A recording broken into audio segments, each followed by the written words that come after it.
A hero with 3 forms, Sora might seem overwhelming to you, but this video will change all of that. In this video, I will be explaining and showcasing Sora in the simplest way possible that still remains effective for anyone that's trying to learn him. This will include his build, emblems, as well as micro and macro decisions that I made in the game itself. Without further ado, let's go. Wait, I know many of you want a dedicated video for Sora's breakdown and all, and y'all might be disappointed with this video, but please fret not. MLBB Academy has this feature called the Hero Guide Editor, and I have posted my Sora guide over there. I'm proud to be one of the popular guide winners for the revamped Alice, as well as the premium guide winner for the revamped Freya. So all you have to do is click the link down in the description below to come and support me, and yeah, looking forward to all of your support.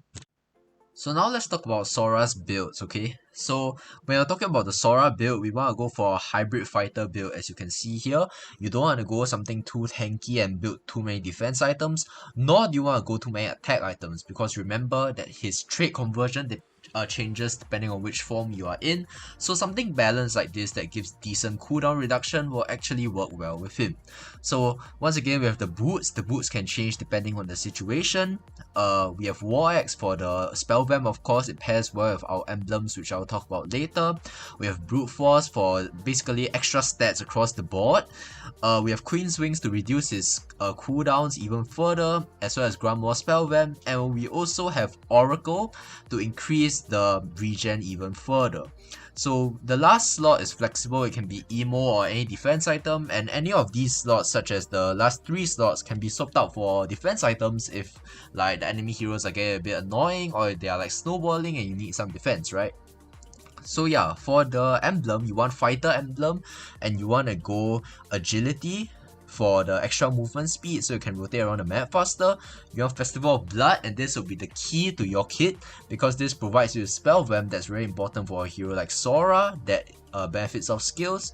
And speaking of skills, we have Brave Smite, because dealing skill damage actually restores your HP, so someone very skill reliant such as Sora will actually heavily depend on this.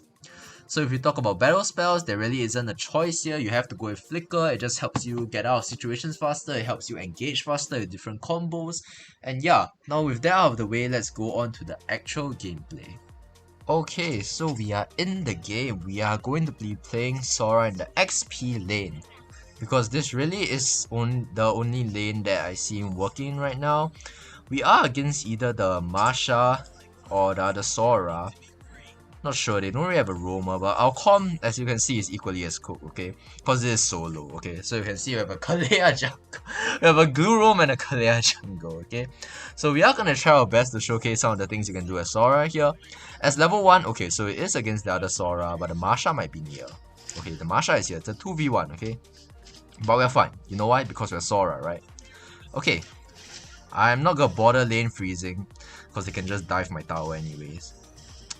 Okay, so for Sora, at level 1, you wanna do what I do and upgrade the first skill, because it really provides some damage. There really is a point to upgrading a second skill, right? Our Kalea is getting... Ooh, our Kalea actually won that. So Sora went to mid lane, so it's just me against the Masha. It's a bit tricky against Masha, because like her health bars are quite deceptive. I do believe you can kill her here. The second skill does absurd amount of damage, as you can see there. So I was gonna say that Sora isn't very strong in early game, and yes, he really isn't that strong before level 4, guys. This is just because we're against a Masha, whose lane was practically shared by the other guy, so like, I don't really expect much out of this lane fight. But yeah, without his ult, because his ult is like a morph, most heroes with morph ults don't really get super strong until you hit your the L4. So yeah, we are just gonna try and farm up to our L4, and then we can try and join the turtle fight. You can see that our S2, as seen from earlier, does absurd amount of damage. So we're just gonna go ahead, attack the crab. We are chilling with this Masha right here. And just go and poke her down a little bit, because there's really nothing much she can do about us. We are just gonna out her here, and you can see that the damage is absolutely ridiculous, guys. The S2 in like the assassin form does so much damage, it is actually ridiculous. So now we're just gonna go over to the turtle side, and as you can see, when I transform out of the thunder form, because it converts my HP into attack, I actually lose some of my HP. So that's something you should be careful about. It's nothing big, but yeah. We can easily just engage on this Sora right here because he's in another form, right? He doesn't really have that much damage and he is of a lower level than me. We do have our ult back. We're probably just gonna go back to our lane. Fanny's at her blue, so we can just chill for the turtle for now. And what we're trying to really do as XP is to get farmed, okay? Because even with the new patch, as a XP, if you get farmed, it's really huge benefit. It's really a huge benefit to your team in general, right? Because you can just snowball out there really easily. Eve does end up getting the crab, but we're chilling with it. We are going to transform into Cloud here and pull everyone in, as you can see. Perfect timing by us over there. We can go ahead and out this Marsha as well. The Sora's probably going to come for us, but you know what? We're chilling with this Sora. We are so chilling with this Sora. He does almost no damage in that form, apart from what we did just now, but that's because they were stuck between these two walls, right? So they practically can't escape. So you really want to play this differently compared to other XP laners, because he really has 3 forms that he can morph into. And you want to change depending on the situation, right? So the guideline is for 1v1, you almost want to take the assassin form because the crowd control that you get from the Cloud form really doesn't serve you much justice in the 1v1. So you can just out this guy right here, go ahead and secure that. I don't even think we need to out her. Marsha is a really squishy XP laner if she's like low on HP bars, right? So we can just go ahead, we don't have to be afraid of her. The Sora's gonna come rotate over to our lane soon. Okay, she's still in the mid lane. We can actually camp the Fanny's buff after we do this, right? So I expect the Sora to maybe come around here now. I don't really think he can do much to us because we're snowballing that hard. But we're just gonna clear this lane here, and then we're gonna try and harass the Fanny's buff if it's still up, right? So, okay, Fanny already took her blue, as you can see here. We are gonna try and face her right here. I don't really think she knows what she's doing actually. 2 dashes and she is literally taken out of the team fight, okay? So this Sora hero is really disgusting, okay? It is absolutely disgusting. Because the damage is so high, the mobility is so wicked, and like, everything about him, okay? And he has CC too. Okay, the Lucian just misses out there. I don't really know what he's doing, so you don't have to be afraid of him. We just go up to him right here. Don't have to be scared. And the S2 actually does more damage if like you land on the target. Like, the landing does damage, it's not just during the dash, right? And then it reduces your cooldown too, so you actually want to use your S2 more often than you think, right? It's actually quite a huge form of... Okay, what is happening? I can try and dive this clean here, because I don't really think you can do much to me right now. The Marsha is here though, which is a little annoying. We're just gonna dive him right here. We can flicker in like this, get our stacks off the clean, and then go onto the Marsha, take out both her HP bars in the process. This guy wants to join the fight. I'm fine with it. I'm honestly fine with it, because that's just the beauty of Sora, right? He gets spell vamp because the emblem I'm running is FOB. We have War Axe, we have Brute Force. We are basically an unstoppable machine once you get to this stage, and I do not see how this hero does not need to be emergency nerf right now.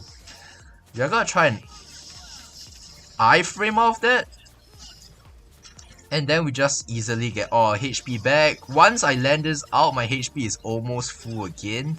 This hero is really disgusting, guys.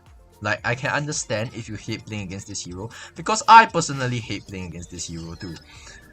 But we cannot get greedy, guys, okay? Remember, the principle of the game is to not get greedy. The moment you greed, you lose the game, okay? I really want to dive this Fanny, but I know I can't. I have no flicker and everything, so we just chill, okay? I'm gonna out the buff here, just to clear a bit faster. You can actually out to clear buffs or like waves sometimes, because like his out cooldown comes back so fast, but obviously look at the situation, yeah, you don't want to just out blindly. Okay, we know that the Fanny is here, we know that the Clin is here. The Clin actually does a bit of damage, but if my glue tanks the turret like that, we can go for him. Okay. Okay, I was just talking about greed, guys. I'm so sorry. I might have to cut that part. But you know what? I'll keep it. I'll keep it in, okay? I'll keep it in so that when you play Sora or any hero in general, you don't get greedy like that. Because even for even if you are ahead, there's still a chance for you to fall behind and throw the game because of your greed, right? So remember, don't get greedy, guys. It happens to the best of us.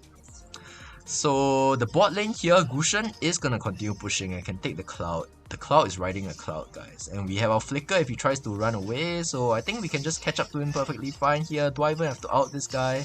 I don't think so. I don't think he has ultimate. He is basically, I'm just gonna out him.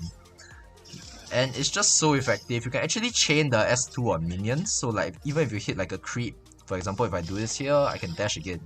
It's not just on enemy heroes, right? So yeah, there's that.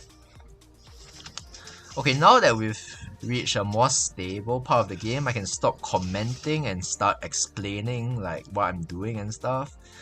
Cause I know you all don't want to just like continuously hear my voice, right? So I'll just chill down a bit, okay? We're just gonna kill this Marsha and then I can start explaining some of the stuff that I do, okay? So, for instance, on this hero, he, like I said, he can adapt his playstyle, right? There's no fixed playstyle that you have to go for. And why we go with a hybrid build is because he can convert tank into assassin, basically HP into attack, or attack into HP. So if you go for a balanced build like this, you don't want to go too much tankiness or too much attack, so that even in the base form like this, you can still do perfectly fine. And you want to try and max out a bit more of his cooldown reduction so that in each out you get the max value out of it. We untargetable out of the turret so that it doesn't continuously attack us like that. We have the second phase of this dash that we can go ahead on this Fanny. We can unlock our out from this Marsha right here, but it does run out, but we still get a kill because you know why? We are Sora. Okay, now that we're snowballing a bit hard, I guess we can do a bit of a lane freeze if my team wants it. A lane freeze is basically denying enemy farm, right? So you can see that bottom lane over there.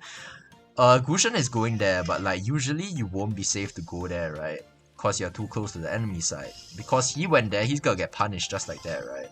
So I'm gonna try and make him force out a bit more skills. Actually, I'm just gonna out this guy. So you can see that a lane freeze, we can actually freeze this lane right here.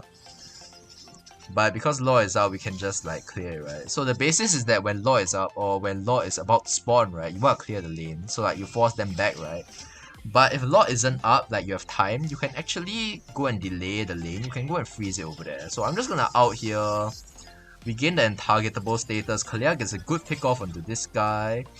And I do want to showcase the cloud form. I realize I haven't really been using cloud form since like the first fight, I think. So I want to try and find an opportunity because there's really some nasty combos that you can do with the flicker, right? So we can try something over here because my flicker is coming back up. We can go ahead and kill this Marsha. We should take the turret right here. Okay, Fanny's got a dash back. Good tsunami slam by the Kalea. She should be dead. And when we siege in, after the holy defense all get popped, right, we can actually showcase this cloud form a bit more, right? Because you really want to control. We can easily pop out on this guy. Even if he dashes away, it's alright because our mobility is just that high. There's no reason for a guy to have this much damage and this much mobility, okay? This hero is just, yeah, it's not fun to play against. Okay, so right now what we just want to do is we want to play discipline, okay? You see that one death on my KDA right there? That was a mistake, okay? Never happening again, okay? Let's try to play more discipline and let's actually showcase this hero like how he's meant to be, right? She already flickered here, I can go ahead and chase. I don't really think there's harm in chasing. Okay, that might be actually. Then go ahead and just poke them a bit, cause like they see me without ult, they usually get more confident, right? Cause the ult is like my main specialty, but I actually do decent damage and I can do some crazy stuff even without the ult, okay? We are gonna go for this guy right here, he's gonna dash out. But Lord spawn, and I did say I want to try something with the cloud form, but I'm gonna see whether I'll be able to do it, right? So another thing why like I haven't really been using the cloud form other than the fact that I've just been 1v1ing and 1v2ing people is because like I said, this is solo. So like I don't really want to use a kit that requires too much of the team, right? Like if I go and set and they don't follow up, you know what? Not very nice. So we look like we are gonna be ending the game actually. Hold up. I want to showcase the cloud form. Wait, I might just flicker for that one guy, okay, just to showcase it. You can do things like this, okay? Let me show you. Ha! Ah, yes! I can just pull him in like that, okay? I can just pull him in like that. Okay, my bad. I actually thought we were ending. That's why I flickered for that. Now we're in a bit of an awkward position. I don't really know what to do. But it seems like they can't really do much right now. It should be a GG. We're just forcing it in. I'm just gonna end the game because there's no point to this game anymore. So yeah, you can really see that Sora is a hero that once you start snowballing, he can get so much dominance. You almost always win your lane. You almost always win the early turtle fights. You can always dive into the backline and find those pick-off potential. So yeah, this is the new hero Sora. He has crazy CC, crazy damage, crazy mobility. He has everything that you can name, okay? If you enjoyed that video, do remember to give a like and subscribe and comment down below what your favorite part of this video is. Remember that this is Jarek and I'm not just teaching you what works in ML, I'm teaching you why it works. See you next time.